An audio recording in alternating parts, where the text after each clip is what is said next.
آج کی ہماری ویڈیو کا ٹاپک ہے لومڑی کا کنبہ اور آج کا مسلمان۔ دیکھیے، ایک لومڑی ہوتی ہے، ایک دفعہ وہ جنگل میں جا رہی ہوتی ہے کہ اس کی پونچھ کے اوپر ایک پتھر گرتا ہے اور اس پتھر سے اس کی پونچھ کٹ جاتی ہے۔ جب اس کی پونچھ کٹتی ہے تو لومڑی کو بہت زیادہ تکلیف محسوس ہوتی ہے، لیکن اس کے ساتھ ساتھ اس کو یہ بھی فکر لاحق ہوتی ہے کہ جب میں اپنے کنبے میں جاؤں گی اور لوگ مجھے دیکھیں گے کہ میری پونچھ کٹی ہوئی ہے تو میرا مذاق بنائیں گے، میرا اس وقت کیا بنے گا۔ تو وہ ایک بہانہ یہ سوچتی ہے کہ جب لوگ یعنی میرے کنبے کے لوگ دوسری لومڑیاں مجھ سے معلوم کرے گی کہ تیری پونچھ کیسے کٹی تو میں یہ کہہ دوں گی کہ پونچھ میں نے خود کاٹی ہے، اور پونچھ کاٹنے سے بہت زیادہ خوشی محسوس ہوتی ہے، بہت اچھا لگتا ہے، ایسا لگتا ہے کہ جیسا آدمی ہواؤں میں اڑ رہا ہو۔ چنانچہ ایسا ہی ہوا، جب وہ اپنے کنبے میں گئی تو ایک دوسری لومڑی نے اس سے پوچھا کہ تو نے اپنی پونچھ کیوں کاٹی ہے؟ اس نے کہا کہ پونچھ کاٹنے سے بہت اچھا لگتا ہے،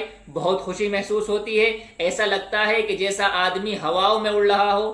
اس نے کسی بھی طریقے سے دوسری لومڑی کو پونچھ کاٹنے پر راضی کر لیا، اس کو جھوٹ بول کر کے، بہلا فسلا کر کے دوسری لومڑی کو پونچھ کاٹنے پر مجبور کر دیا، پونچھ کاٹنے پر راضی کر لیا۔ جب دوسری لومڑی نے اپنی پونچھ کاٹی تو اس کو تکلیف محسوس ہوئی جو کہ ہونی تھی، تو دوسری والی لومڑی نے پہلی لومڑی سے کہا کہ تم نے مجھ سے جھوٹ کیوں بولا؟ اس نے کہا جو ہوا سو ہوا، اب یہ دیکھو کہ دوسرے لوگوں کے پونچھ کیسے کٹوانی ہے۔ اگر دوسرے لوگوں کی ہم نے پونچھ نہیں کٹوائی تو پورا کنبہ ہمارا مذاق اڑائے گا، کیونکہ ہماری دونوں ہی کی پونچھ کٹی ہوئی ہے۔ چنانچہ دونوں لگ گئے اس مشن کے اوپر کہ دوسرے کنبے کی لومڑیوں کی بھی پونچھ کٹوانی ہے، اور وہ اس مشن میں کامیاب ہوئے، حتیٰ کہ جب ان کے کنبے میں وہ کسی ایسی لومڑی کو دیکھتے کہ جس کی پونچھ ہو تو اس کا مذاق اڑاتے۔ اس علاماتی کہانی سے سبق یہ حاصل ہوتا ہے کہ جب فساد معاشرے میں پھیل جاتا ہے، جب برائیاں معاشرے میں بہت زیادہ پھیل جاتی ہے، تو پھر نیک لوگوں کو ان کی نیکیوں پر طعنہ دیا جاتا ہے،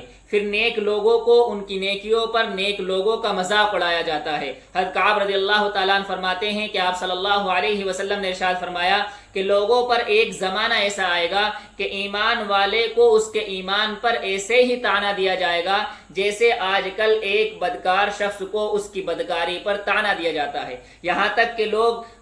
ایمان والے کو تنزن کہیں گے کہ بھائی تو بڑا ایماندار بنا پھرتا ہے، تو بڑا فقی بنا پھرتا ہے۔ بگڑا ہوا معاشرہ جب نیک لوگوں میں کوئی بات اعتراض کے قابل نہیں دیکھتا تو پھر وہ ان کی نیکیوں پر ہی اعتراض کرنا شروع کر دیتا ہے، پھر وہ ان کی نیکیوں کا ہی مذاق بنانا شروع کر دیتا ہے۔ جیسے حضرت لوط علیہ السلام کی قوم نے حضرت لوط کو طعنہ دیا تھا کہ حضرت لوط اور ان کے گھر والوں کو اپنی بستی سے نکال دو، یہ بہت نیک بنے پھرتے ہیں۔ قرآن کریم کے اندر ہے فما کان جواب قومه الا قالوا اخرجوا آل لوط من قريتكم انهم اناس يتطهرون، کہ ان کی قوم کا جواب یہ تھا کہ حضرت لوط اور ان کے گھر والوں کو اپنی بستی سے نکال دو، کیونکہ یہ بہت صاف اور پاکیزہ بن کے دکھاتے ہیں۔ تو یہ حدیث اور قرآن کریم کی آیت آج کے زمانے پر بالکل صحیح صادق آ رہی ہے، آج کے زمانے پر بالکل فٹ بیٹھ رہی ہے۔ جب بھی کوئی آدمی نیکی کی طرف آتا ہے، جب بھی کوئی آدمی نماز کی طرف آتا ہے، جب بھی کوئی آدمی اپنی اصلاح کرنا چاہتا ہے تو لوگ اس کو یہ طعنہ دینا شروع کر دیتے ہیں کہ دیکھو بڑا نیک بنا پھر رہا ہے، کہ دیکھو بڑا نمازی بن کے دکھا رہا ہے۔ اس طرح کے طعنے نہیں دینے چاہیے۔